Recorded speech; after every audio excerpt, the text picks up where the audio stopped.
By now, you're starting to get the hang of things and you're detecting certain patterns. For example, if you use the get-vm commandlet, you can look up all the VMs. You can do get-data center, you can do get-data store, you can do get-cluster, but if you try to do get-ESXi server, that fails. So maybe we just got the name of the commandlet wrong. Instead of get-ESXi server, what's another name for ESXi? We could do a get-host. But notice that fails too, but in a different way. There is a get-host commandlet, but if you look at its outlet, it doesn't really make sense. Why is it talking about console host and why is it talking about Microsoft? Shouldn't this say VMware? In this video, we're going to unravel this mystery. Let's go do that in the lab environment.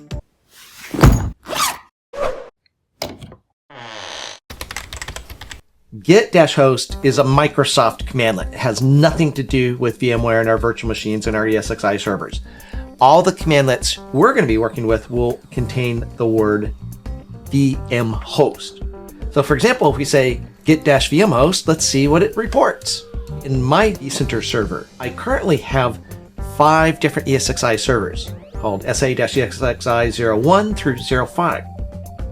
But I happen to note that my lab environment has a 6th ESXi server.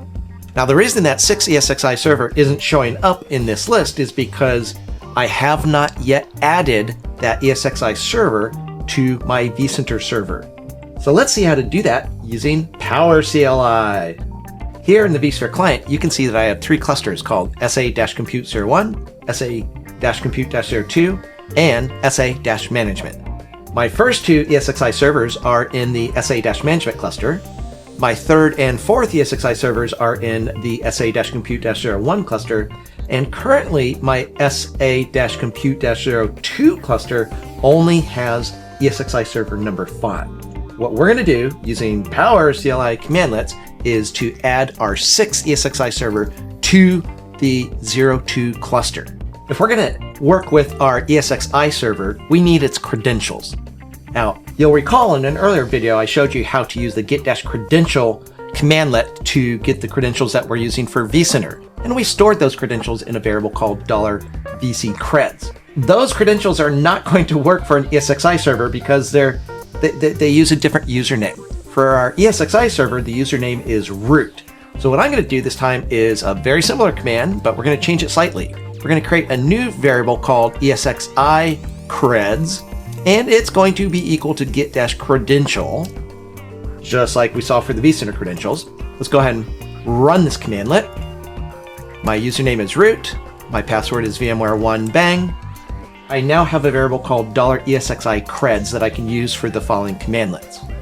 I'm about to show you a commandlet that will add our ESXi server, number 6, to our vCenter server. Let me type it in.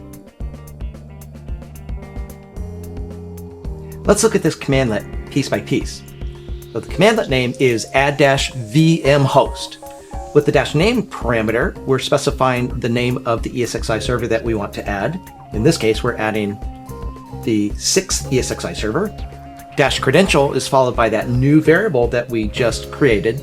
And then finally, -location is specifying where in our vCenter hierarchy we want to place this ESXi server. Now, again, if you're a visual person, that looks kind of like this. So here is the SA-Data Center data center, and that's where we're going to add the ESXi server number 6. Now notice we're not adding the ESXi server into a cluster. We'll deal with that with a separate commandlet. All we're doing right now is connecting the ESXi server to vCenter and placing it in SA-Data Center. Now notice the way I'm using the -location parameter. I say -location, then in parentheses to indicate that I want to run the following commandlet, we specify get-data center followed by the name of the data center that we want to add the ESXi server to. Looks good. Let's hit enter and see what happens.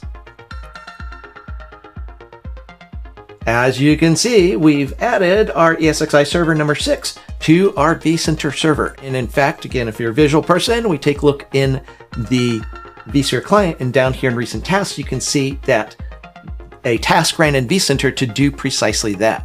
But notice, if you will, that our newly added ESXi server is not in any of the clusters. It's not in cluster 1, cluster 2, it's not in the management cluster. So where did it go? Well, if we just hide the recent tasks here, you can see it peeking out. Here's our host, sa-ESXi-06. It's not in a cluster. It is in the data center, but it's not in any of these clusters. So what we're going to do with the next commandlet is to place sa-ESXi-06 into our cluster called sa-compute-02. Let's see how to do that. In order to do that, I'm going to need two pieces of information. I need to know which ESXi server we're adding, and I need to know which cluster we're adding it to. Now, the previous commandlet created a ESXi server object. I could have stored the results of Add-VMHost into a variable, but since I didn't, I'm going to create a variable now, and I'm going to get that ESXi server object. Since this is going to be ESXi server 06, I'm going to call my variable $ESXi06, and what it's going to be, well, I'll get it from Get-VMHost. Which host? Well, the host is called sa-ESXi-06.vclass.local. Again, I could do this command and the previous command as a single command. I could have said $ESXi6 equals Get-VMHost, but in this case here, I'm doing it as two separate operations. Let's hit enter and see what happens. It doesn't appear much happened, but I promise you something did happen. We've now got this variable called $ESXi06, and it has, in addition to the information that I've just displayed, it has other information about that ESXi server. So we've now got one of the two pieces of information we need. We've got the ESXi server, but we also need to know which cluster we're going to add that ESXi server to. Again, we can do this different ways, but I'm going to say $cluster02 is going to be equal to get-cluster, and then the name of the cluster I'm going to add it to is sa-compute-02. Again, that's going to cause the variable to hold a reference to this cluster here called sa-compute-02. Let's go ahead and hit enter and see what happens. Well, again, it doesn't appear that much happened, but I promise you $cluster02 has an object that describes that cluster. So we've got the ESXi server in a variable, we've got the cluster in a separate variable. Now all that's left to do is to use the Move-VMHost commandlet. Now the way this one's going to work is we're going to say use the -vmhost parameter. We'll pass in our ESXi server variable. Then we'll say destination followed by the cluster variable. And that's it. Keep an eye down here and watch what happens in vCenter when I run this PowerCLI commandlet. Let's do it in 3, 2, 1.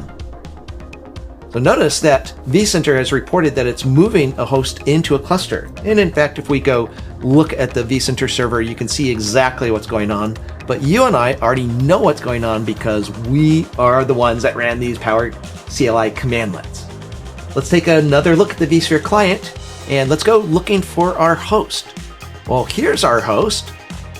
Host number 6 is in the second compute cluster, but you'll notice that it is in maintenance mode. So what we're going to do next is take that ESXi server out of maintenance mode to make it a fully fledged member of the cluster number 2. Here's what we're going to do. We're going to use another command called Set-VMHost. We're going to pass to it the VMHost parameter, and we're going to use that ESXi06 variable that we created earlier. Next, we're going to use the -state parameter, and then we'll specify what state we want the ESXi server in. Why don't we do connected? Now, the next thing we're going to do is optional, but it can come in handy. We're going to say -confirm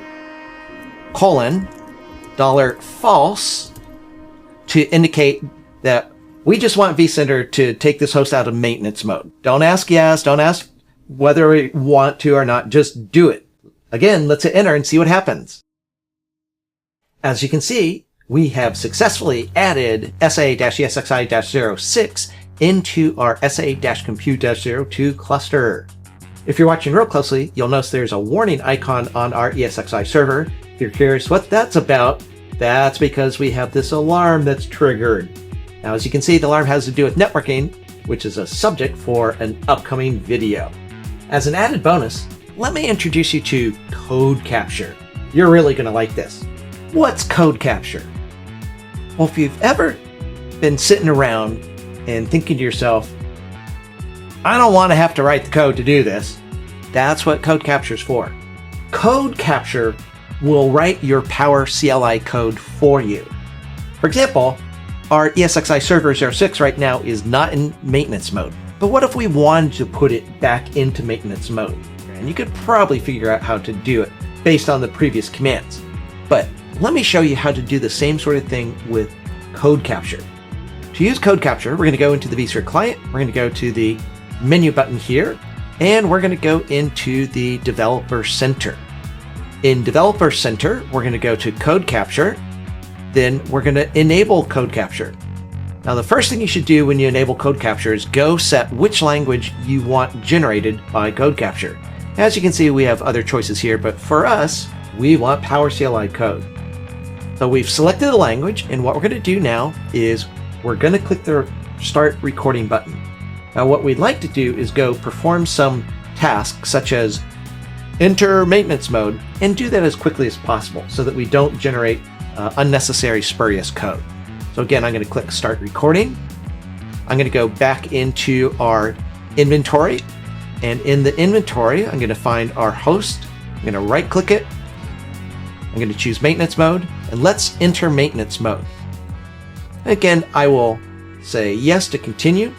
And I'd like to do this as quickly as possible so that when I go back to Code Capture and click Stop Recording, I'll have just the code for what I was trying to do. If you let Code Capture run and run and run, you can end up with spurious code generated here that's not related to what you're doing, but rather code that's related to things that are going on behind the scenes in the vSphere client. So start the recording, perform the action, stop the recording as quickly as possible. As you can see, this is valid PowerShell code.